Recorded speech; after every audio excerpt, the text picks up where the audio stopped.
All right, folks, welcome back to CMMC Unlocked. Today we're digging into a topic that, honestly, trips up almost everybody on their CMMC readiness journey: media protection. Specifically, what it really takes to safeguard CIUI controlled unclassified information on both physical and digital media.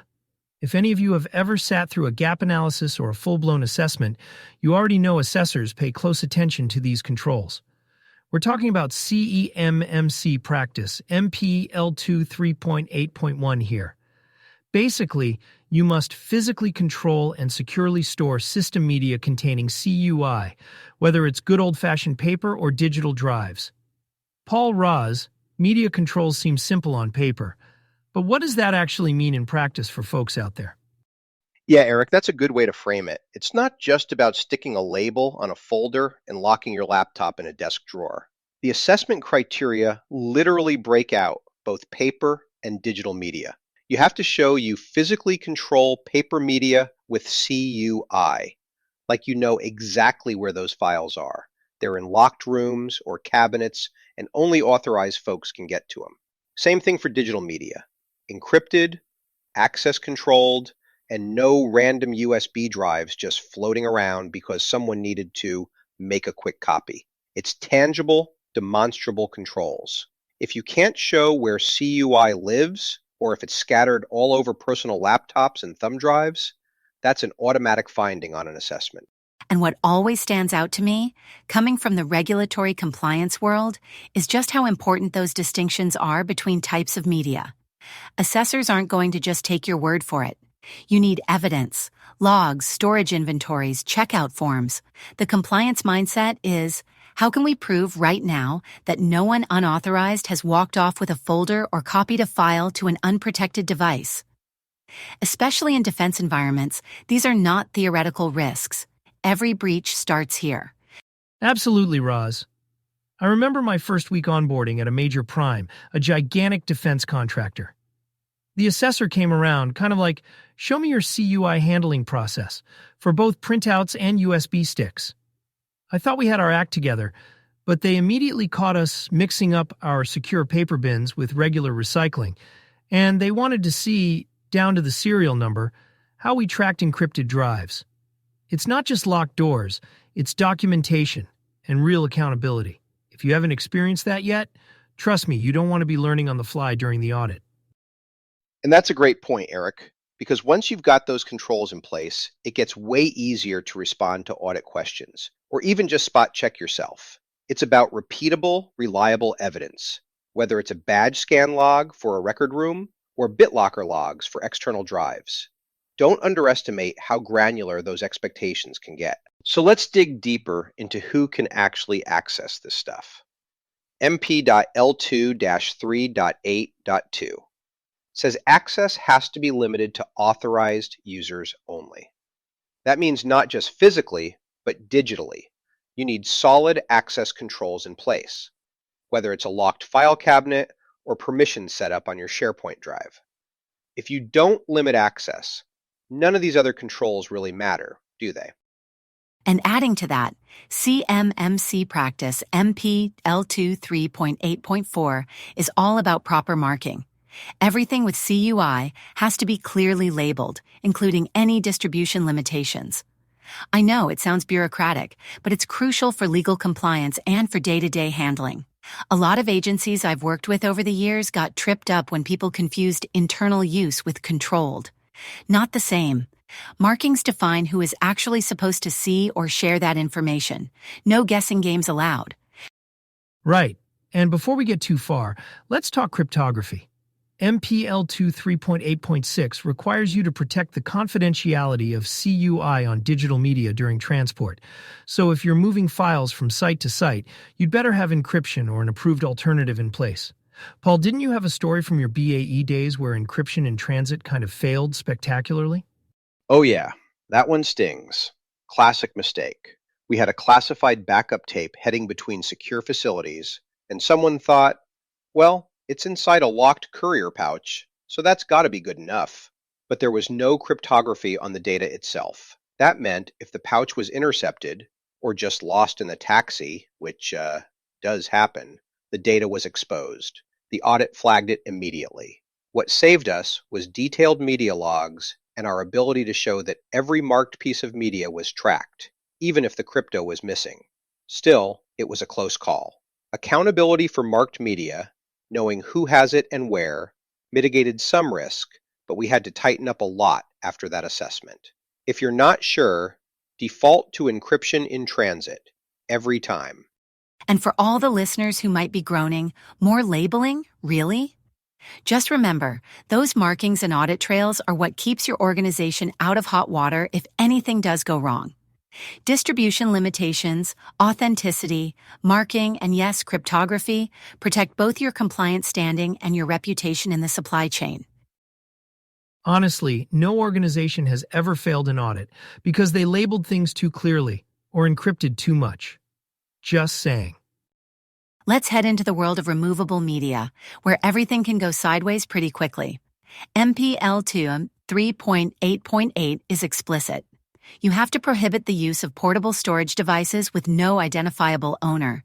In other words, no anonymous thumb drives allowed. But honestly, enforcing that is tough in practice. Everyone loves their USB sticks, right? But that's why MPL2 3.8.7 exists. It requires organizations to strictly control all removable media in use on system components. Too much freedom, and next thing you know, you've got shadow IT, lost drives, or worse. Yeah, Roz, we see this a lot. People think, oh, it's just marketing data. It's not CUI. Why bother tracking this drive? But all it takes is one mislabeled or unidentified drive floating around, and you've got a real incident. Assessors expect clear records of ownership, device tracking, and, if possible, technical controls like disabling USB ports or using only encrypted issuer-managed drives. And when it comes to transporting media outside controlled spaces, say, taking an external drive to a backup site, MPL2 3.8.5 says you need full accountability. That means you can demonstrate who transported the device, when, and where it went, and that access was controlled every step of the way. People overlook this, especially with backup tapes or cloud storage locations. I remember this from my days advising federal agencies, a case where they had reasonable technical protections but terrible removable media logs. A portable drive with sensitive project files was checked out but never logged back in. No paper trail, no user assigned. They only noticed months later during a routine audit. That triggered a full data incident notification because you can't prove what happened.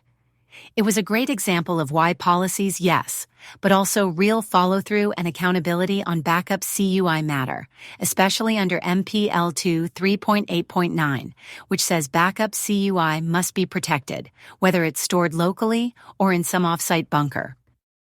And don't forget, with cloud storage, same principles apply. Just because an external provider holds your backups doesn't mean you're off the hook with CUI confidentiality. Always verify their controls and maintain your own audit logs. All right, so now that everybody's scared of rogue USB sticks, how do you actually build policies to avoid all these pitfalls? You can't just staple a copy of the CMMC practices to the break room wall and call it a day. Exactly. You need comprehensive written procedures for classifying, labeling, and handling any media containing CUI.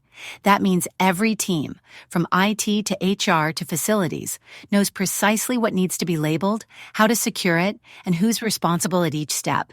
And it's got to be consistent. Policies should outline not just what to do, but how, when, and by whom. And then there's the technical side, strict access controls and authentication for all digital CUI media. Think multi-factor for any kind of remote or privileged access, role-based permissions, even disabling device interfaces where practical. We talked about MFA requirements in a past episode. Same story here. Without strict controls, you're not truly limiting access to authorized users. Regular training is huge. It's easy to forget what goes into proper handling if folks aren't reminded and tested regularly. Plus, those little lapses, like assuming a locked conference room equals secure storage, add up. Assessors love finding inconsistencies between policy and what's happening on the ground. Yeah, and ongoing audits are critical too. In my experience, organizations that treat audits as continuous improvement tools, not just something to pass, do much better year over year. Proactive checks catch gaps before an assessor does. Exactly. You want to make lessons from past incidents or findings part of your policy review process. Update your procedures after every assessment or near miss. That's how you build muscle memory across the whole organization. Speaking of audits, the final piece of this puzzle is continuous monitoring and improvement. MP controls aren't a one and done thing. You need ongoing audits, regular spot checks, and compliance reporting to make sure your policies are working as intended. You don't want to be caught off guard by an assessor or, worse, an incident. What I've seen work best is a mix of scheduled and surprise audits. Document your walkthroughs and findings.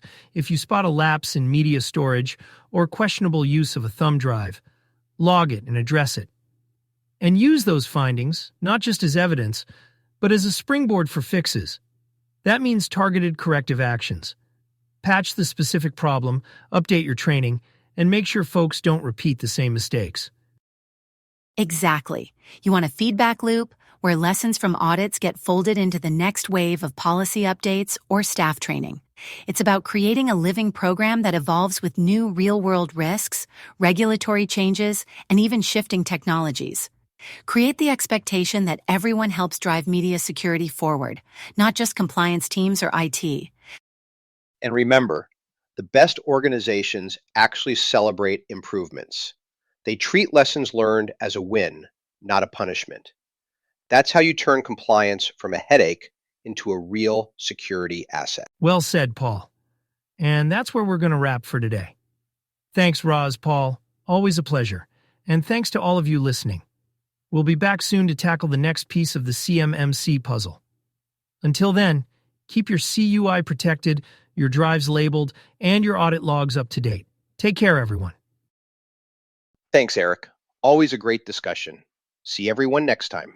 Goodbye, everyone, and remember, rules are your friends if you write them down and actually follow them. See you next episode.